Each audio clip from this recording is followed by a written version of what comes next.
ovation for me. Yeah, they done a wonderful job yesterday. Wonderful job. And when Elder Hill gave his remarks, he told him you wouldn't be able to go to IHOP or the diner to get a meal like that, a breakfast like that. Breakfast carried me all day long, y'all. Yeah, y'all know we sing the song, "Take the Lord God with you everywhere." But I took that breakfast, Dad, all day long. Yeah, and it wasn't until nighttime. And my wife said, "I got some spaghetti." I ate the rest of her breakfast that she had, and that did me for the rest of the night right there. So we thank God that they put him. When you cook with love, people can taste when you did it with hatred in your heart, but they cook with love. And so we thank God. And then the men came yesterday, visitors stopped in. And naturally, I wind up ministering to, some guys want to do something and they need that real objective opinion. And so I said, well, I'll catch up with you down the road. And then about 10:30, about 11 o'clock, we left here.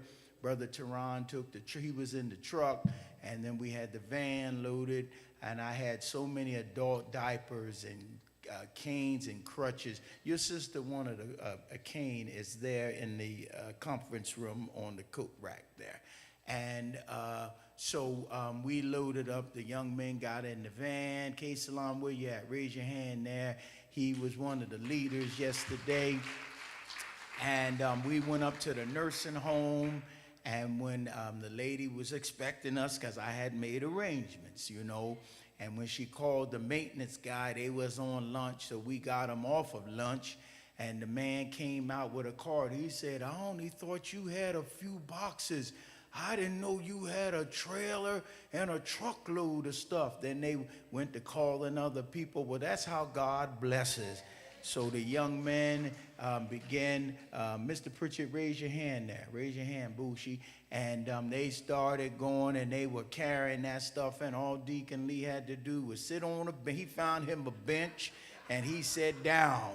He just sat down and didn't have to do anything, and those young kids just started taking those boxes in. They filled up the people's closet, and then the receptionist had them just start putting it along all the wall outside in the reception area, and had all the wheelchairs that we had in one area. And this is how God operates. This is what God does. So we are grateful, and we were able, because they go through a lot of that stuff, and we were able to do that and to be a blessing. And God has blessed this church to be a blessing to the less fortunate and a blessing to other people. So Sister Jasmine, raise your hand, Jazzy, and Amber. Were you Amber here today? Oh, there go Amber. They went up there. They didn't want to ride in the van. They too grown, y'all, to ride in the van with us. So they went in their own car and met us there. But they got some video. Sister Kelly, you able to get the video going? Oh, she forgot. All right. She just said, oops. So we'll move on and we'll get the video going. But they took some good pictures and some videos. And this teaches the young people how to give. It teaches them what to do. And Isaiah and Chase, where you at? Raise your hand. They were on the van, sticking right there with me. And so we thank God for them. So what's that, babe?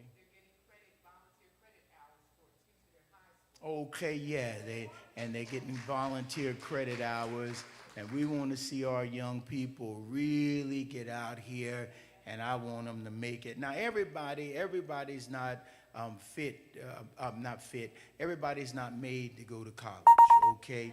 And don't let them sell you a bill of goods that you need to go to college.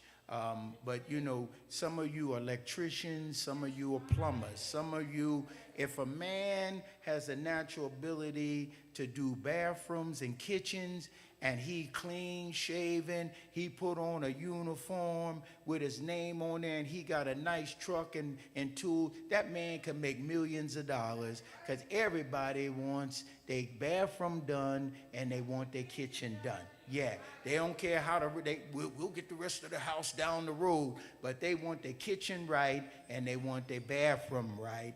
And but God has given people natural ability and natural talent. And when you are fair with your pricing, I tell you, you won't even have to put out a card because your name will go. People will tell somebody else, hey, get that guy, he's good.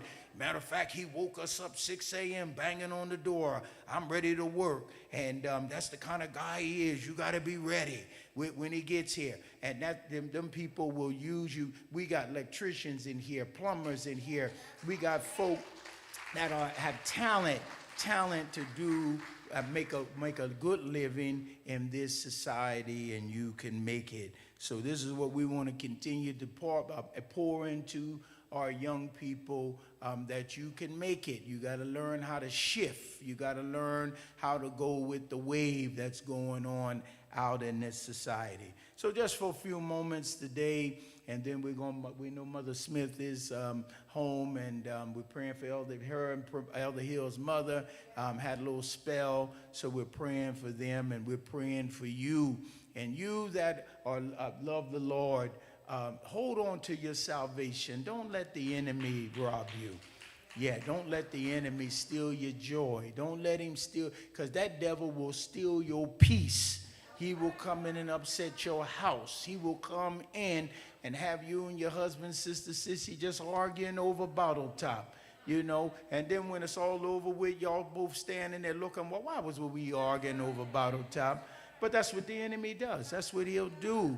You that are working, you pray for you go in the job, bind the devil.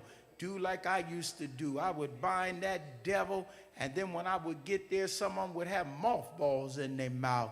When we would have the meetings, they couldn't open their mouth, and I would just laugh because I knew I had rebuked that enemy before I got in there, and shut the lion's mouth. So we're living in the last days. Jesus is soon to come. So today, for the last few weeks, I was talking about the power of vision. But let me read this to you. Let's stand for the reading of the word. Let's go to Mark's Gospel, the 22nd to the 26th verse. Mark 8, you got it, Elder Hill. Mark 8. And the 22nd, this is going to tie into what I want to talk about. And then we're going to have communion. We're going to pay our bills. And then we're going to let you go. All right. Ready, Elder Hill? The Bible says in Mark 8:22, and he cometh to Bethesda, and they bring a blind man unto him, and besought him to touch him. And he took him, the blind man, by the hand, and led him out of the town. And when he had spit on his eyes and put his hands upon him, he asked if he saw aught. And he looked up and said, I see men as trees walking.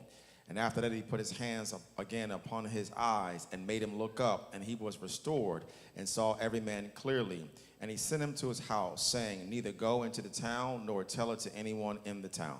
All right, you may be seated. In this story, we know last week, for the last couple weeks, I'm talking about vision, and you might say, Pastor, why you want to keep talking about vision? Well, there would be no Walt Whitman Bridge, no Ben Franklin Bridge. There would be no big buildings if a man, whether he was saint or sinner, there would be no pyramids of Egypt. There'd be no Leaning Tower of Pisa. There'll be no in Paris. What is that? The Eiffel Tower.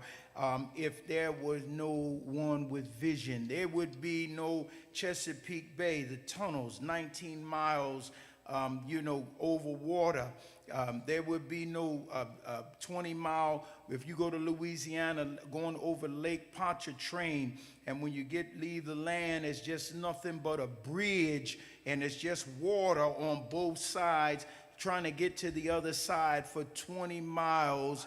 But if someone didn't have a vision, we wouldn't be able to experience. If it weren't, for the founders that, thought that we could fly like a bird, they would put wings on them. I saw that on Nova. They would put wings on their back to try to jump off of cliffs. They was breaking legs, arms, and everything, because they knew that if they could just harness the wind, they would fly. And then they came out, and invented the plane. But if someone didn't have a vision, it wouldn't have happened. We wouldn't even have charcoal. Y'all know how we use the Kingsford charcoal. And Kingsford charcoal is a byproduct of making a car. And you would say, making a car? Yeah, because when Henry Ford started making his Model T, the rims were wood. The rims were wood, and they would make the wooden rims, and at the end they would always have a small piece of wood left, and it began to stack up, and it stacked up, and they showed how it was just mounds of wood. So somebody threw some in the furnace one day, it got black, and they pulled it out, and they let it cooled off, and then they relit it again to heat up their lunch or whatever, and that's how Kingsford charcoal came into. And then he kept making cars, but he found another avenue to make some more money, putting it in a bag, putting Kingsford on there, and King of Ford, and that's how they start making Kingsford charcoal. Why? Because someone had a vision. I told you before that Mrs. Mears, you go into the Acme shop, right, and you see Miss Mears pies, the frozen pies. They got pumpkin.